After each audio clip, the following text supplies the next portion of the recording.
Maliennes, Maliens, mes chers compatriotes, il y a 5 ans, alors que notre pays traversait la période la plus difficile de son histoire moderne, vous m'avez mis en mission.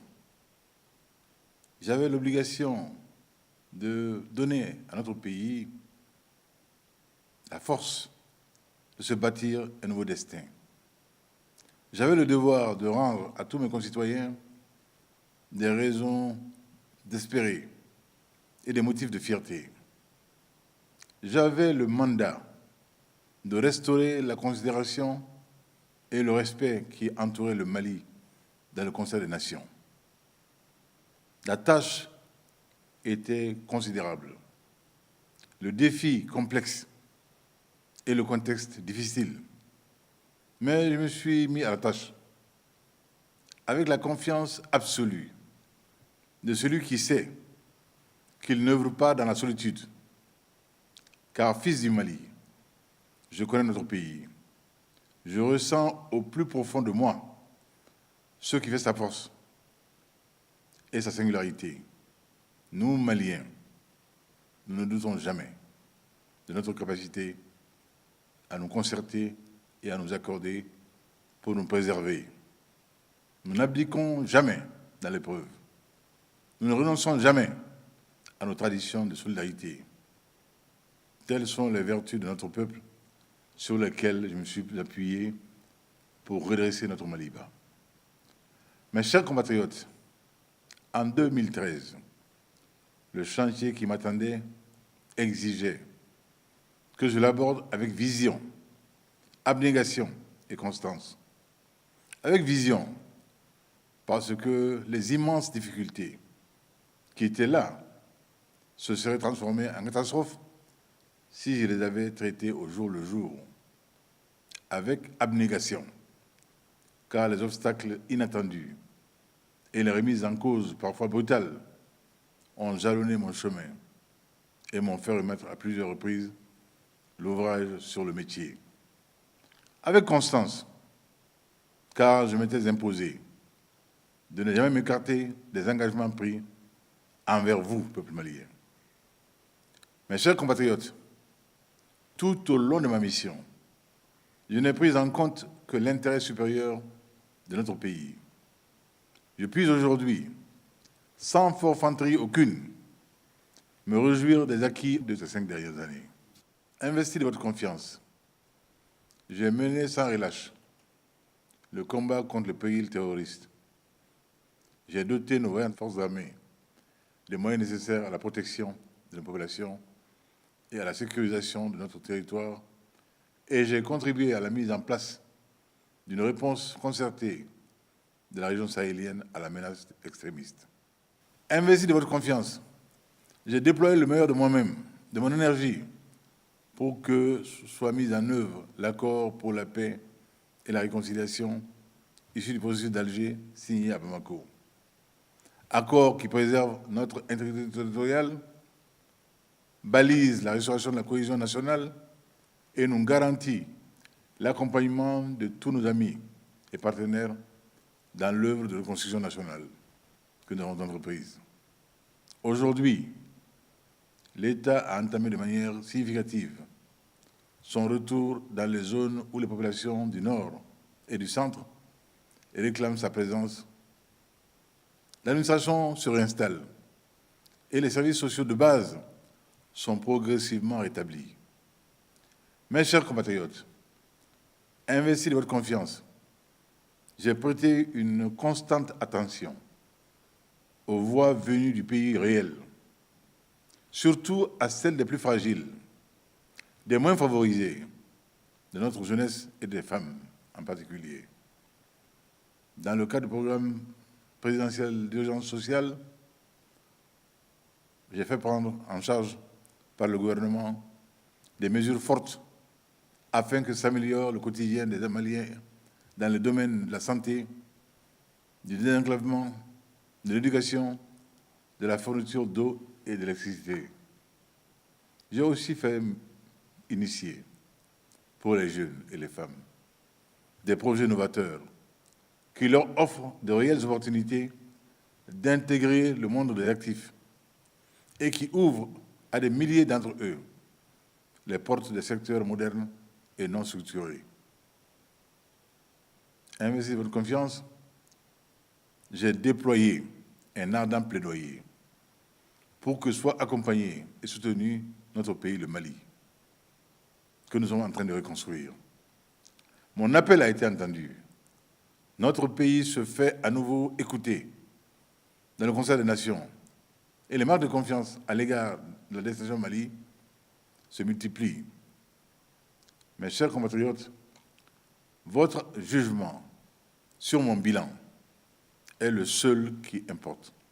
Pour ma part, j'ai l'intime conviction que nos efforts combinés, les miens et les vôtres, nous auront permis non seulement d'enregistrer des acquis remarquables, mais aussi et surtout de progresser dans la bonne direction et de trouver la juste cadence. Mais ce qui est à retenir, c'est que nous avons réussi à avancer. À présent, le plus important est de capitaliser les résultats obtenus dans le travail et dans l'engagement, de hausser le niveau de nos ambitions, d'accentuer notre effort en faveur des couches les plus défavorisées et de dégager des perspectives nouvelles. Mes chers compatriotes, le Mali m'a tout donné. Il m'a comblé en me permettant de remplir pendant pas de 2 décennies les charges les plus hautes et les plus exaltantes qu'un fils de ce pays peut penser exercer. Il m'a accordé le privilège de me dévouer aux commandes de la nation, alors que celle-ci traversait la phase certainement la plus complexe et la plus difficile de son histoire moderne. Aujourd'hui, aucune ambition personnelle ne m'habite, aucune volonté de durer ne m'anime.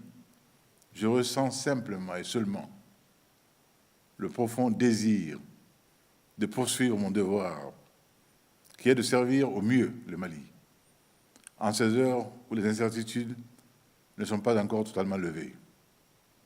Mes chers compatriotes, voilà la raison pour laquelle je me porte candidat à la présidentielle du 29 juillet 2018. Voilà pourquoi je vous demande de me renouveler votre confiance. Lorsque je serai élu, si Allah subhanahu wa ta'ala et vous le vouliez et le favorisiez, je me donnerai comme priorité de consolider les acquis, d'améliorer la prise en charge des urgences et de restituer entièrement à notre pays sa grandeur de nation debout. En tête des priorités, je placerai la sécurisation de notre territoire national. Les conséquences de la crise de 2012 ont été certainement plus profondes et la lutte contre le terrorisme beaucoup plus complexe que nous ne l'avions estimé. Mais les différents extrémismes doivent impérativement être défaits, car il en va du destin même de notre pays. Les résultats obtenus, grâce notamment à l'opérationnalisation du G5 Sahel, créent une dynamique positive qui sera renforcée avec l'aide de nos partenaires. Je m'attacherai aussi à relever entièrement et définitivement le triple défi de la restauration de la paix, de la reconquête de l'unité nationale et de la réussite de la réconciliation. La charte issue des travaux de la conférence d'entente nationale balise le chemin. Elle préconise des actions vigoureuses et précises que j'initierai dans les plus brefs délais. Je suis en effet convaincu que notre vivre ensemble restauré constitue notre plus grande assurance de poursuivre de l'avant, d'aller encore plus loin. Nous sommes arrivés à un point où seules des décisions courageuses et novatrices nous aideront à nous retrouver et à nous rassembler. Mes chers compatriotes, je me pencherai tout particulièrement sur vos grandes préoccupations que constituent le social et la gouvernance. L'un et l'autre font déjà l'objet d'une prise en charge privilégiée, mais que j'estime encore insatisfaisante. Dans le domaine du social, il faut installer chez les Maliens la certitude que veille sur eux un État secourable, dédié à l'amélioration de leurs conditions de vie et capable de leur ouvrir de véritables perspectives d'avenir. Je ferai donc amplifier les actions du programme présidentiel d'urgence sociale, car grâce à elles, les besoins fondamentaux et pressants de nombreuses collectivités peuvent être satisfaits de manière rapide et efficace. En ce qui concerne l'emploi des jeunes, une démarche plus pragmatique va être adoptée. Elle visera à réduire les offres précaires, à multiplier les opportunités dans les secteurs réellement émergents et à soutenir les initiatives d'auto-emploi. Mes chers compatriotes, lors de mes tournées à l'intérieur du pays, tout comme lors de mes déplacements à l'extérieur, mes contacts avec notre diaspora, je me suis entendu demander avec insistance l'amélioration de notre gouvernance. Des efforts ont été pourtant déployés pour mettre fin aux dérives nées de la corruption, de l'arbitraire et de l'impunité, mais ils n'ont pas produit tous les effets escomptés. Je prends donc l'engagement d'intensifier mon combat pour la moralisation de la gouvernance malienne, car cette moralisation est indispensable autant pour obtenir l'adhésion des populations à l'action des pouvoirs publics que pour restaurer une relation de confiance entre décideurs et citoyens.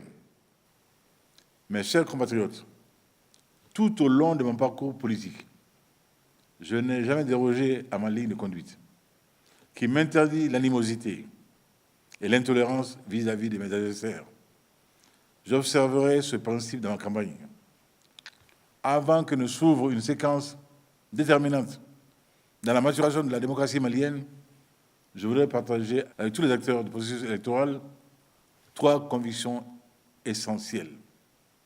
Je considère d'abord que filles et fils de ce pays, nous pouvons avoir des cheminements différents, mais que nous nous fixons les mêmes objectifs, à savoir l'intérêt supérieur de ce pays et sa grandeur. Je considère aussi que favoriser l'inclusivité relève de la lucidité, de la sagesse et de la simple intelligence politique. Il faut avoir l'intelligence de fédérer les positions des uns et des autres, pourvu que celles-ci ne soient pas divergentes toujours des siennes propres. Je considère enfin que dans un contexte où tout ce que nous avons acquis dans la reconstruction de notre pays demeure encore fragile, nul ne devrait céder à la tentation de la surenchère et de l'ultimatum. Pour ma part, je fais confiance au peuple malien pour trancher sur la pertinence de ce qui lui sera proposé lors de la future campagne électorale. Je sais que nos compatriotes sont revenus des promesses mirobolantes et qu'ils ont la conviction que tout ce que nous obtiendrons le sera dans l'effort et l'abnégation. Chers compatriotes, le mandat arrive à son terme, la mission a été accomplie, nous venons en confiance, encore une fois, solliciter qu'il vous plaise de la reconduire. Maliennes et Maliens, merci du fond du cœur. Qu'Allah bénisse le Mali. Je vous remercie.